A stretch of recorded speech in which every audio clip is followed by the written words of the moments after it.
faut être le dernier à exprimer son opinion pour prétendre à véritablement faire entendre sa voix. C'est ce que j'ai cru comprendre en échangeant avec mon grand-père, à qui il ne suffit souvent que de quelques mots bien placés pour clore un débat. En observant Papy, j'ai remarqué que nul ne sert d'être éloquent tant que l'on prononce les dernières paroles avec un peu de voix. Ah si, je vous assure, Socrate perdrait la plaidoirie face à grand-papa. Ainsi, avoir le dernier mot semble être la clé déverrouillant la porte de la sagacité. Seulement, les plus perspicaces d'entre nous pourront se demander si avoir le dernier mot est réellement une nécessité. Je vous parle dans un premier temps du mot M-O-T. Cher jury, cher public, je suis certain que vous l'avez aussi ressenti. Cette sensation, cette impression que nous sommes en train de perdre la valeur de l'art linguistique. À trop vouloir imposer notre parole, notre vision des choses, nous négligeons la forme et ne communiquons plus qu'en prose. Rendu formalité et formalalité, le mot du XXIe siècle paraît ne plus trouver de couchette adéquate dans laquelle muter. Langue de Molière, élégance entretenue depuis des milliers d'années, c'est bien le Io frérot qui finit de nos jours par s'imposer. Je suis moi-même acteur de cette tragédie. Oh, la mienne a moins de succès que celle de Roméo et Juliette, non. Elle se nomme l'élégance des mots devenue le cadet des soucis. Vous en êtes, cher jury, cher public, également les acteurs. Et oui, à en croire notre société, il ne faudrait plus manier correctement la langue, mais plutôt la massacrer pour faire preuve de virilité. Bon, n'ayant pas pour le moment l'objectif de détrôner Schwarzenegger en termes de masculinité, j'ai décidé de m'adresser à vous, sans forcément chercher à avoir le dernier mot, mais sur un ton soigné et approprié. Pourtant, avoir le dernier mot serait de nos jours l'une des manières les plus efficaces de montrer que l'on possède le savoir et la raison. Me vient alors une question.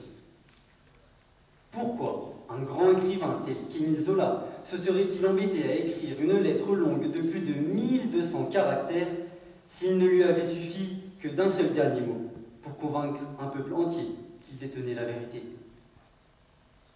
Pourquoi a-t-il fallu que Victor Hugo écrive les 1600 pages des Misérables s'il n'avait pu n'employer qu'un seul mot pour sensibiliser sur la misère et la pauvreté? Je l'ai fait pour vous. J'ai trouvé la réponse à ces questions en observant ma génération. Nous qui perdons la capacité à écrire. Il est évident que les écrans de nos smartphones ne sont pas adaptés à l'élaboration d'une dissertation. Non, nous n'écrivons plus que l'essentiel, en oubliant de sublimer nos idées avec un lexique développé. Tel Ulysse sur son navire, le beau parler se perd, dans une mer martyre, victime des paroles en l'air. Envoûté par la négligence et sa voix de sirène, les mots sont aujourd'hui l'allégorie de la peine. On peine à s'exprimer. N'écrire et ne parler que le moins possible en ayant le dernier mot est donc sans doute un moyen d'échapper à l'extrême difficulté qu'est la construction de phrases cohérentes. Parfois, cependant, lorsque les temps se font durs, cette difficulté est surmontée sans aucun problème. Je pense notamment à l'Élysée qui, en période de crise uniquement, nous accorde des rendez-vous pour nous parler à la télé. Ne serions-nous que des singes en cage à qui l'on balancerait les mots comme de vulgaires cacahuètes en espérant que l'on se rassasie de promesses incertaines? J'ai personnellement préféré le zoo de Beauval à celui de l'Assemblée nationale. Ne vous cachez pas de cette vérité. Remarquez avec moi, chère audience, que les politiciens qui gagnent sont les politiciens qui en disent le plus. Ironie du sort, lorsque sur une liste nourrie de dizaines de réformes, pas une seule n'est appliquée de manière juste. Il suffirait juste de maîtriser le mot pour soulager la nation de tous ces mots. Une chose certaine est qu'avant d'exprimer leurs mots roses, nos dirigeants devraient écouter leur peuple, devenu morose. Vous l'avez compris, j'accorde dans un second temps le sujet des mots. M-A-U-X. Ne vous méprenez pas, ces appellations sont loin d'être enfantines. Vous verrez même qu'elles se révéleront être très utiles. Cher jury, cher public, sachez que les derniers mots ne sont pas la convoitise de tous. De la femme afghane au combattant ukrainien, du Ouïghour à l'enfant palestinien, je peux vous assurer qu'aucun ne veut continuer à les subir. Et pourtant, cela continue, cela se répète.